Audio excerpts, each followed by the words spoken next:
በስመ አብ ወወልድ ወመንፈስ ቅዱስ አሐዱ አምላክ አሜን። በቅዱሱ መጽሐፋችን የያዕቆብ ወንድም የይሁዳ መልእክት በመጽሐፍ ቅዱሱ አንድ ምዕራፍ ብቻ ያለው ማለት ነው ቁጥር 3 ላይ እንዲህ የሚል ቃል አስፍሯል። ወዳጆች ሆይ ስለምንካፈለው ስለ መዳናችን ልጽፍላችሁ እጅግ ተግቼ ሳለሁ ለቅዱሳን አንድ ጊዜ ፈጽሞ ስለተሰጠ ሃይማኖት እንድትጋደሉ እየመከርኳችሁ እጽፍላችሁ ዘንድ ግድ ሆነብኝ።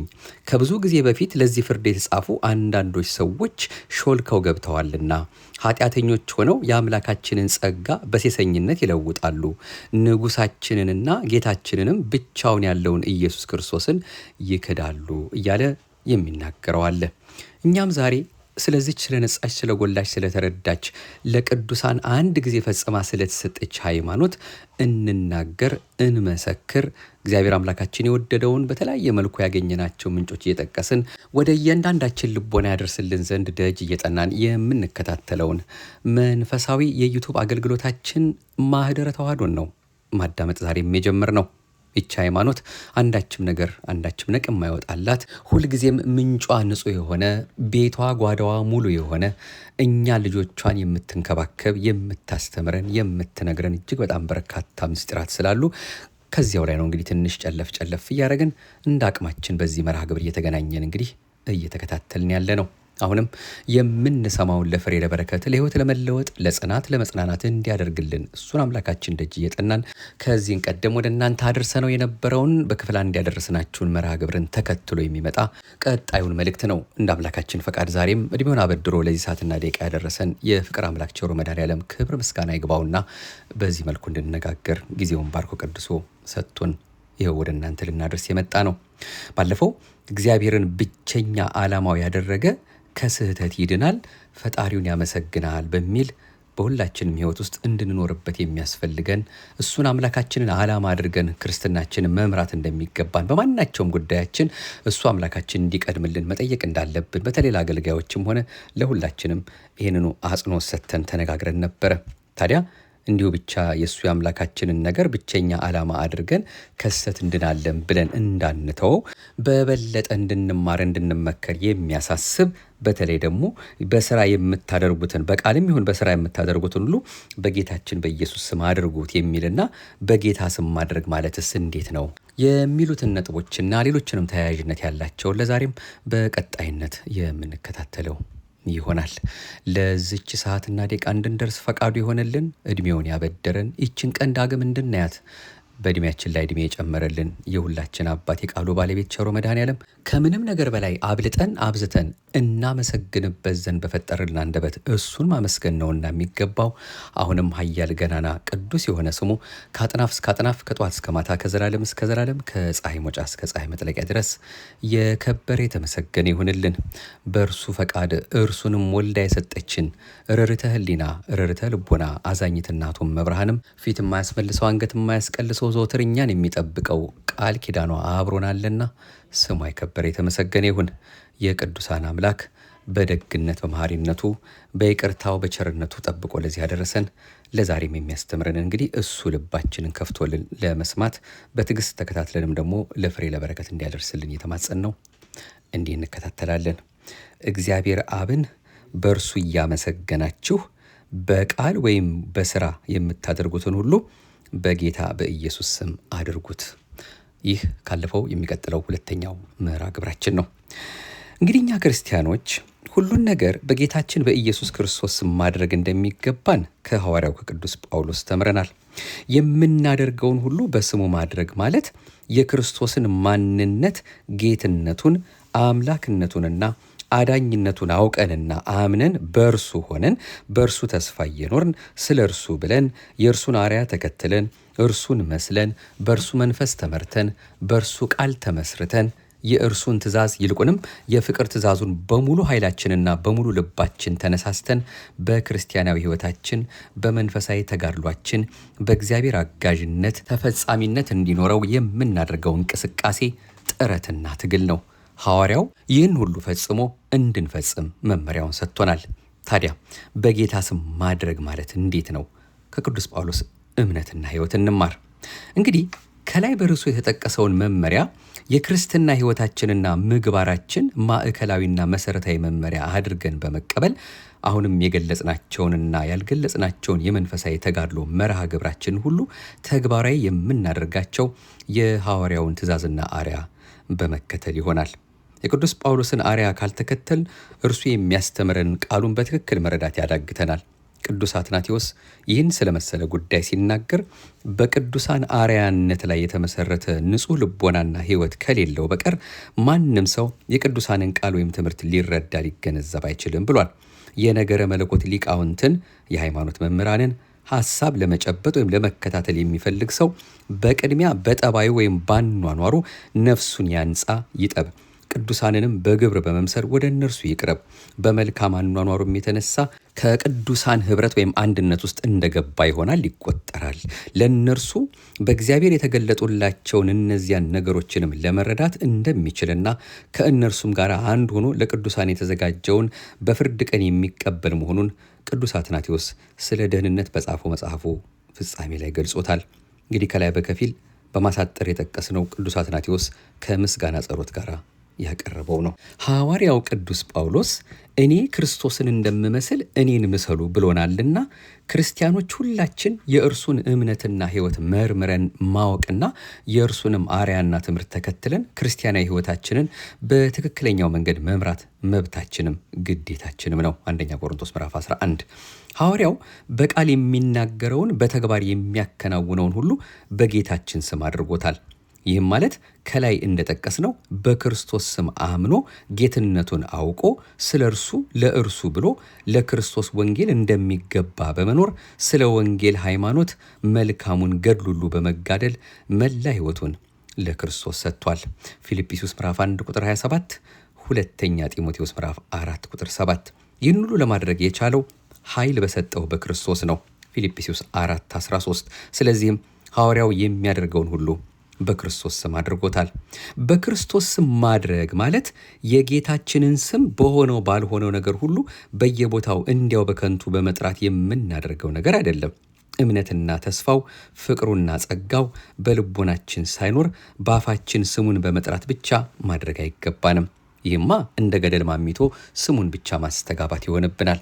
በቅድሚያ የእግዚአብሔርና የክርስቶስ መንፈስ በልቦናችን አድሮ አዲስ ሕይወትን በውስጣችን ካገኘን በኋላ ነው ወደ ሌላው መርሃ ግብራችን የምንሄደው።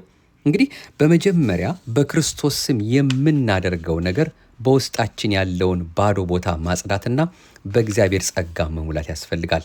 ስለዚህ የጌታ ፈቃድ ምን እንደሆነ አስተውሉ እንጂ ሞኞች አትሆኑ፣ መንፈስ ይሙላባችሁ እንጂ በወይን ጠጅ አትስከሩ፣ የእግዚአብሔር ቃል በሙላት ይኑርባችሁ ተብሎ ተጽፎልናል። ኤፌሶን ምዕራፍ 5 ቁጥር 17፣ ቆላሲስ ምዕራፍ 3 ቁጥር 16። ልቦናው ሕሊናው ባዶ ሆኖ የክርስቶስን ስም የሚጠራ ቢኖር የክርስትና ሕይወቱ የውጭ ቅርጹ ብቻ እንጂ ይዘት ስለሌለው በውስጡ ምንም ነገር እንደሌለው ባዶ ዕቃ ይመስላል። በመሰረቱ በልቦናችን መንፈስ ቅዱስ ከሌለ የክርስቶስን ጌትነት አውቀን ስሙን ልንጠራ አንችልም። በመንፈስ ቅዱስም ካልሆነ በቀር ኢየሱስ ጌታ ነው ሊል አንድስ እንኳ እንዳይችል አስታውቃችኋለሁ ተብሎ ተጽፏል። አንደኛ ቆሮንቶስ ምዕራፍ 12 ቁጥር 3።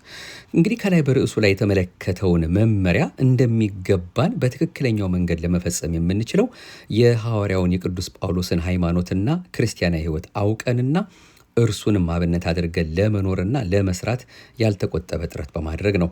ለእርሱ ክርስቶስ ከተገለጸበት ጊዜ ጀምሮ ፈሪሳዊ እምነቱንና ፈሪሳዊ አኗኗሩን ትቶ ይቃወመው በነበረው በክርስቶስ ሃይማኖትና ፍቅር ጸና። የሐዋርያት ሥራ ምዕራፍ 9 ቁጥር 1 እስከ 30። እርሱ አምኖ ከተጠመቀ በኋላ አሮጌውን ሰውነቱን እንደ አሮጌ ጨርቅ አውልቆ ጥሎ አዲሱን ሰው ለብሶታል፣ አዲስ ፍጥረትም ሆኗል። ሮሜ ምዕራፍ 6 ቁጥር 3፣ ቆላሲስ ምዕራፍ 3 ቁጥር 9፣ ገላትያ ምዕራፍ 6 ቁጥር 15። ለእርሱ ሕይወት ማለት ክርስቶስ ነው፣ በክርስቶስ ስም መሞትም ጥቅሙ ነው። ፊልጵስዩስ ምዕራፍ 1 ቁጥር 21። ሐዋርያው ከክርስቶስ ጋር በሞቱም በሕይወቱም አንድ እንደሆነ ሲገልጽ ከክርስቶስ ጋር ተሰቅያለሁ ብሏል። ቀጥሎም እኔም አሁን ሕያው ሆኜ አልኖርም፣ ክርስቶስ ግን በእኔ ይኖራል ማለቱ አሮጌው ሰውነቱን ከአሮጌው ያኗኗር ባህልና ወግ እምነትና ስርዓት ሁሉ ጋር አስወግዶ በምትኩ በአዲሱ ሰውነት በክርስቶስ መኖሩን ያረጋግጥልናል። ገላትያ ምዕራፍ 2 ቁጥር 20። እንግዲህ ሐዋርያው ከክርስቶስ ጋር ፍጹም በሆነ አንድነት እየኖረና እየሰራ ነው ክርስቲያኖች ሁሉ እንደ እርሱ እንዲሆኑና እርሱን እንዲመስሉት ያስተማረው። የእርሱን አርያ ለተከተሉት ለተሰሎንቄ ምዕመናን እንደሚከተለው ጽፎላቸዋል።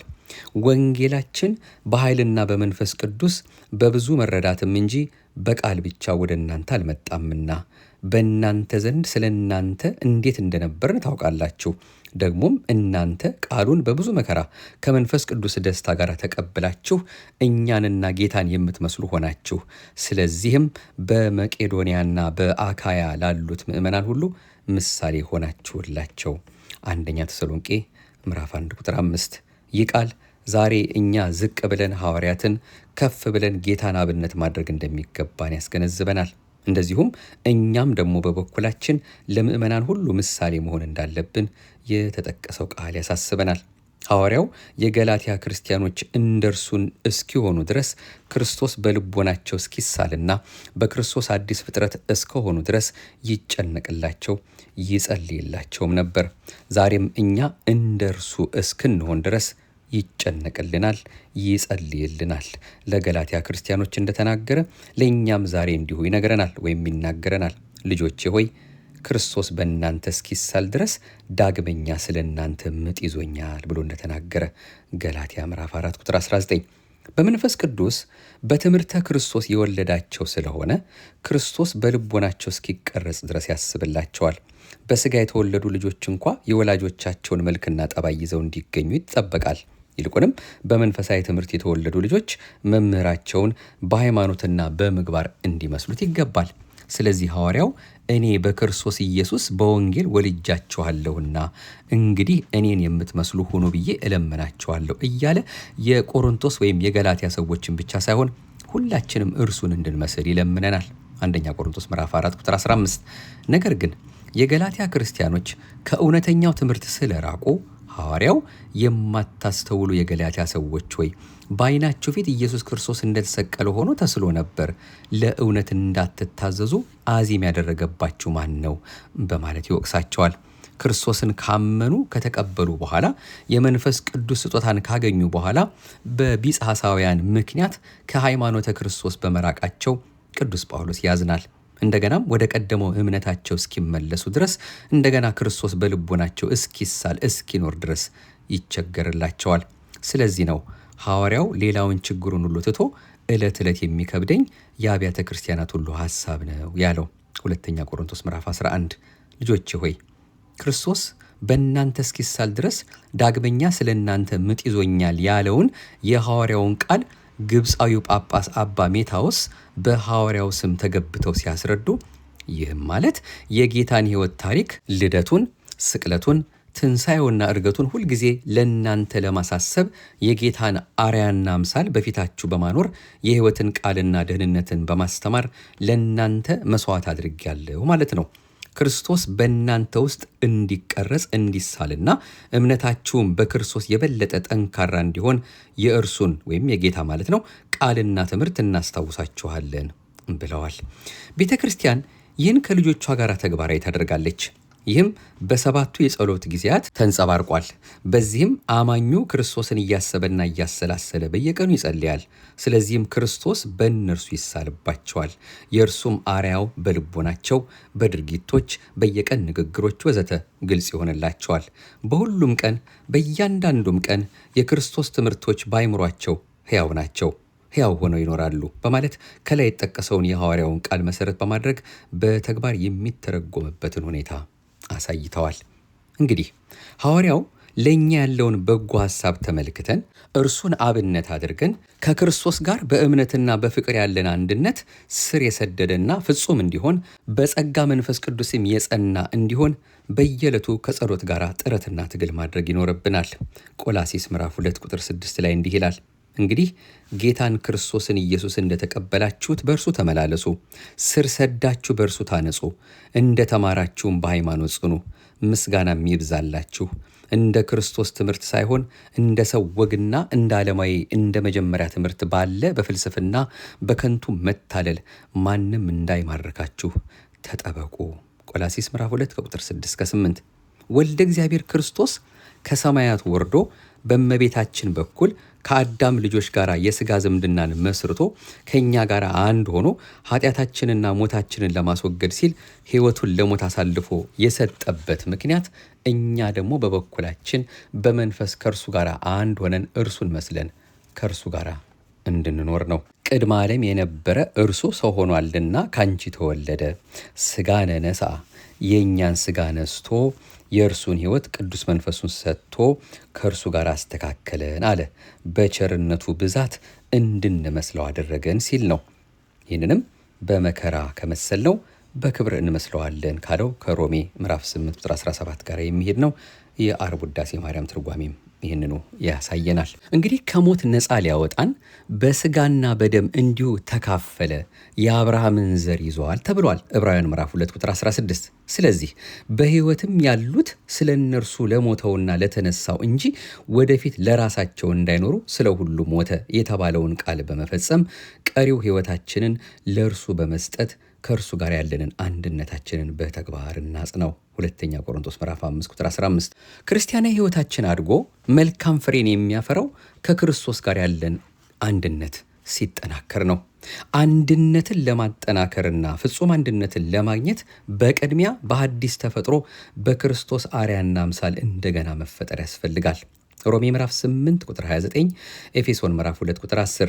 ይህም ሊሆን የሚችለው በራስ ወዳድነት፣ በትዕቢት ወይም በልዩ ልዩ ምክንያት የተቆለፈው የልባችን በር በክርስቶስ ፍቅር ተከፍቶ የእግዚአብሔር ቅዱስ መንፈስ በልቦናችን ሲያድር ነው። ያን ጊዜ እንደገና በመወለድ በእግዚአብሔር ልጅ በክርስቶስ አርአያና አምሳል እንፈጠራለን። እነሆ በደጅ ቆሜ አንኳኳለሁ፣ ማንም ድምፄን ቢሰማ ደጁንም ቢከፍትልኝ ወደ እርሱ እገባለሁ የሚለው ቃል ሲፈጸም ክርስቶስ በልባችን ገብቶ በፍቅሩ ይገዛናል። ራእይ ምዕራፍ 3 ቁጥር 20። ከዚያ ወዲህ ሁለንተናችን መላ ሕይወታችን ሁሉ በልባችን ላደረው ለእርሱ ብቻ እንጂ ለራሳችንም ሆነ ለሌላ ሰው ወይም ለሌላ ነገር አይገዛም። ከእንግዲህ ወዲህ በውስጣችን ያለው የክርስቶስ መንፈስ ጽድቅን ያሰራናል፣ የመንፈስንም ፍሬ እንድናፈራ ያበቃናል። ገላትያ ምዕራፍ 5 ቁጥር 22። ከእንግዲህ ወዲህ በሐልዮ በነቢብ በገቢር ያለውን ሁሉ በክርስቶስ ስም እንድናደርገው እርሱ ራሱ የመንፈስ ትጋትና ችሎታን ይሰጠናል። እንግዲህ ሰፋ ባለመልኩ አሁን የቀረበልን በጌታችን በአምላካችን በመድኃኒታችን በኢየሱስ ክርስቶስ ስም አድርጉ የተባል ነው። ማለትም የምታደርጉትን በቃል ወይም በስራ የምታደርጉትን ሁሉ በጌታ ስም አድርጉ ሲባል ምን ማለት እንደሆነ እሱን በልባችን ሁል ጊዜ ማኖር እንዳለብን ይኸው በዚህ መልኩ ተብራርቶ እያገኘነው ነው። ለኢየሱስ ስም ጉልበት ሁሉ ይንበረከካል ሲባልስ ምን ማለት ነው? በክርስቶስ ስም የምናደርገውን ሁሉ በምናደርግበት ጊዜ ጌትነቱንና አምላክነቱን በማሰብ በፍርሃትና በአክብሮት እንጂ እንዲያው በዘልማድ ከቸልተኝነታችን የተነሳ ስሙን እንደ ተራ ነገር እንዳንቆጥረው እንጠንቀቅ።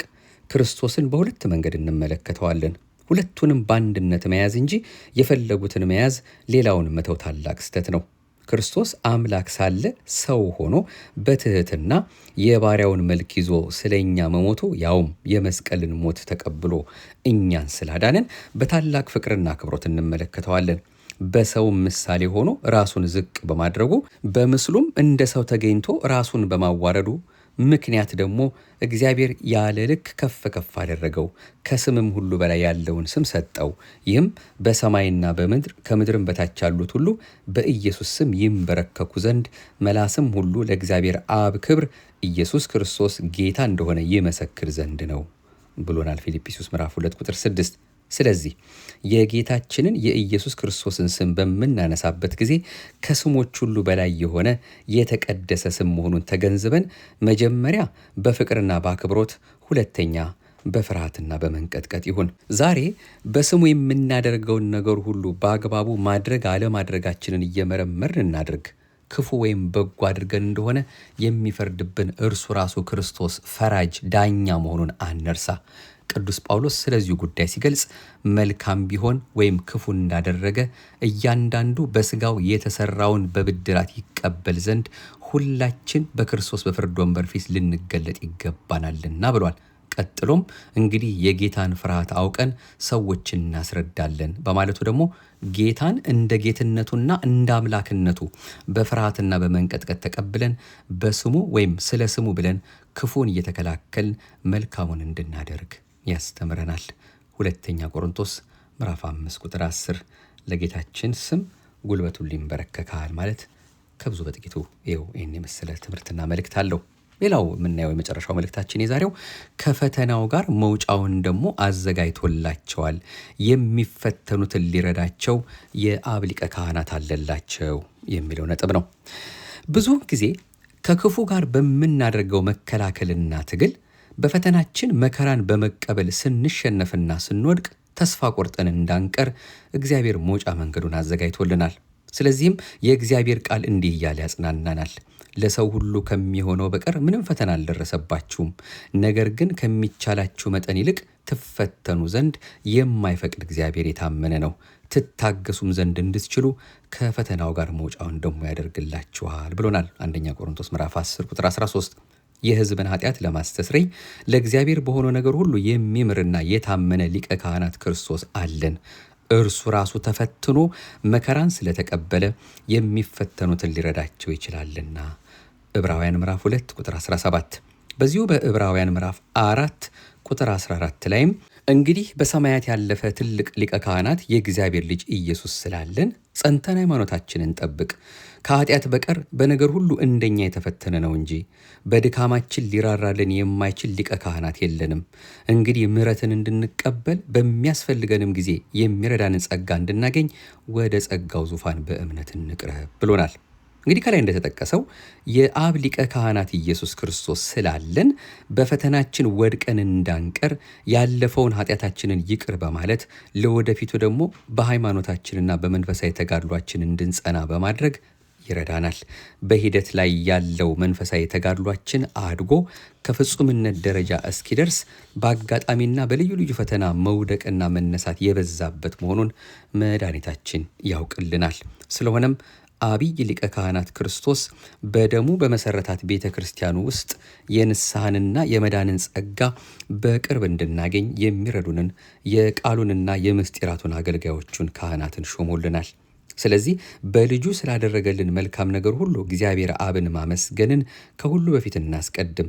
በልጁ ያለ ክብር ጽን ለእርሱ ይገባልና ስላዳነንና በፈተናችንም ስለረዳን ብቻ ሳይሆን ሁልጊዜ ስለ ሁሉ በጌታችን በኢየሱስ ክርስቶስ ስም አምላካችንና አባታችን ስለ ሁሉ አመስግኑ ተብሏልና እናመስግነው። ኤፌሶን ምዕራፍ 5 ቁጥር 20። ምስጋና ለአንድ አምላክ ለአብ ለወልድ ለመንፈስ ቅዱስ ይሁን ዛሬም ዘወትርም ለዘላለሙ አሜን። እንግዲህ እግዚአብሔር አባታችንን በእርሱ ዘወትር እያመሰገን ማድረግ የሚገባንን ሁሉ በጌታችን በኢየሱስ ክርስቶስ ስም ማድረግ የመንፈሳዊ ተጋድሏችን አካል ነው። ከአካልም አካል ራስ ነው ማለት ይቻላል። ምክንያቱም ተጋድሏችንን ሁሉ ያለ ክርስቶስ መፈጸም ስለማይቻል ነው። ቢቻልም እንኳ ያለ ክርስቶስና ያለ እርሱ እምነት የተደረገ ነገር ሁሉ ከላይ እንደገለጽ ነው ዋጋ አይኖረውም። ስለዚህ ከጸሎት ጀምረን በየዕለቱ የምናደርገው መንፈሳዊ ተጋድሎ ሁሉ ከምስጋና ጋር በክርስቶስ ስም መፈጸም ይገባዋል። እንደርሱ እንደ አምላካችን ፈቃድ እንግዲህ በሁለት ክፍሎች ያየነው መልእክት ይህን ይመስላል። በተለይ ነገሮቻችን ሁሉ ለሱ ለመድኃኔዓለም እያስረከብን ልባችን ለሱ አስገዝተን በልባችንም ደግሞ እሱ ነግሶልን መድኃኔዓለም ኢየሱስ ክርስቶስ በነገራችን ሁሉ እየገባ በስራችን፣ በሕይወታችን፣ በኑሯችን፣ በትዳራችን ሁሉ ገብቶ እሱ የወደደውን የፈቀደውን እንዲያደርግ የእሱን ፈቃድና የእሱን መሻት ሁልጊዜም እየፈጸምን እንድንኖር ነው። እንግዲህ እነዚህ መልእክቶች በልባችን ውስጥ እንዲያድሩልንና እንድንመከርባቸው ያስፈለገን። እንግዲህ ለዛሬ ያየነው እግዚአብሔር አብን በእርሱ እያመሰገናችሁ በቃል ወይም በስራ የምታደርጉትን ሁሉ በጌታ በኢየሱስ ስም አድርጉት የሚለው ምን ማለት እንደሆነ ራሱ በጌታ ስም ማድረግ ማለት ምን ማለት ነው የሚለውን ነው እንግዲህ በስፋት ለማየት የሞከርነው። እንዲሁም ለኢየሱስ ስም ጉልበት ሁሉ ይንበረከካል የሚለውና ከፈተናው ጋራም ደግሞ መውጫውን ደግሞ አዘጋጅቶላቸዋል፣ የሚፈተኑትን ሊረዳቸው የአብ ሊቀ ካህናት አለላቸው የሚለውን በፈተና ራሱ መውጫችንን እንዴት አድርገን ማዘጋጀት እንደሚገባን ያየነው ነው። ክፍል 3 ደግሞ እንዲሁ ቆየት ብለን የምንመጣበት ሌላው መርሃ ግብራችን የልቦናችንን ሐሳብና ስሜት ለጌታችን ለክርስቶስ ካስገዛን አንደበትን ለማረም ቁጣን ለመታገስ አያዳግትም የሚልና ይህን ሁሉ ጠቅልል የሚያደርግልን ሌላ 3ኛ ክፍል ይዘን እንመለሳለን። እግዚአብሔር አምላካችን አሁንም ስላስተማረን ስለመከረን በልባችን የሚያሳድርልን እሱ ነውና በቸርነቱ እንዲያሳድርልን እየተማጸን ነው። ይህንን የዛሬው መርሃ ግብራችን ለጊዜው ገታ እናደርጋለን።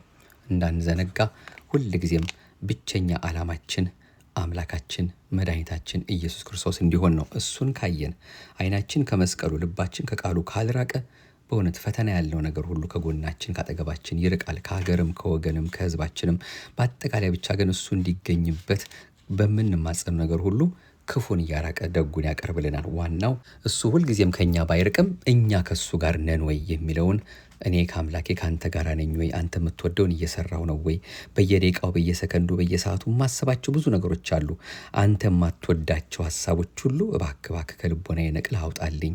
ያንተ ፈቃድ ብቻ እንዲፈጸም መንገዴንም ሕይወቴንም ሁሉ አንተ አስተካክልልኝ እያልን ከዚህ በኋላ ላለው ቀሪ ዘመናችን እርሱ የፈቀደውን የወደደውን ነገር እያደረገን እንኳን እንድንኖር በሰጠን ጊዜ እንድንጠቀምበት የእሱ የአምላካችን የተቀደሰ ፈቃዱ እንዲሆንልን እየተማጸን ነው። እንግዲህ የዛሬውንም ይህንኑ ሁለተኛ መርሃ ግብራችንን ገታ የምናደርገው ትምህርተ ሃይማኖትና ክርስቲያናዊ ሕይወት ከተባለው መጽሐፍ ነው። ይህን መልእክት ያገኘ ነው። በረከታቸው ይደርብንና በሕይወት በነበሩ ጊዜ ሊቀ ጉባኤ አባ በራ በቀለ የተባሉ አባታችን ጽፈውልን የነበረው ነው።